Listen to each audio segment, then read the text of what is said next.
திமுகவும் தேவையில்ல, அதிமுகவும் தேவையில்ல, தாவேக்கா வந்து தனித்து தான் போட்டியிடும் அப்படின்னு இன்னைக்கு கூட சொல்லியிருக்கிறாரு. எப்படி இருக்கும்? நிறைய பேர் தனித்து போட்டியிடலாங்க.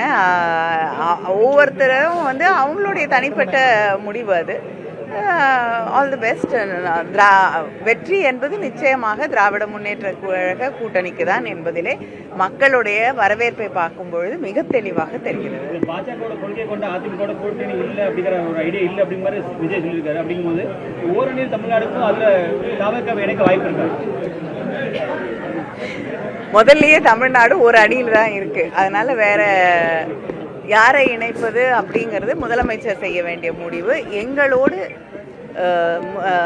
நம்முடைய முதலமைச்சரை ஏற்றுக்கொண்டு வரக்கூடிய யாராக இருந்தாலும் நம்மோடு இணைந்து பணியாற்றும். இல்ல, அதிமுகவை கபலீகரம் பண்ண முடியாது அப்படின்னு சொல்லி எடப்பாடி பழனிசாமி சொல்லியிருக்காரு. அது திமுகவுக்கு சொல்லியிருக்கிறாரா இல்ல பாஜகவுக்கு சொல்லி? இல்லைங்க, அவங்க பக்கத்திலே இருக்கவங்களுக்கு அவர் வந்து ஒரு எச்சரிக்கையோடு இருக்க வேண்டும் என்பதற்காக அவருக்கே சொல்லிட்டு இருப்பாரு. இல்ல, விஜய் வந்து பாஜகவோடு கூட்டணி சேருவார்னு எதிர்பார்த்தாங்க. ஆனா அவர் தெளிவா இன்னைக்கு சொல்லியிருக்கிறாரு. அவருடைய ஸ்டாண்டை எப்படி பாக்குறீங்க? பாஜக கூட எந்த காலத்திலும் மதவாத கொள்கையினுடைய கூட்டணி கிடையாதுங்கிற ஸ்டாண்டை தெளிவாக்கி இருக்கிறாரு. அதை எப்படி பாக்குறீங்க?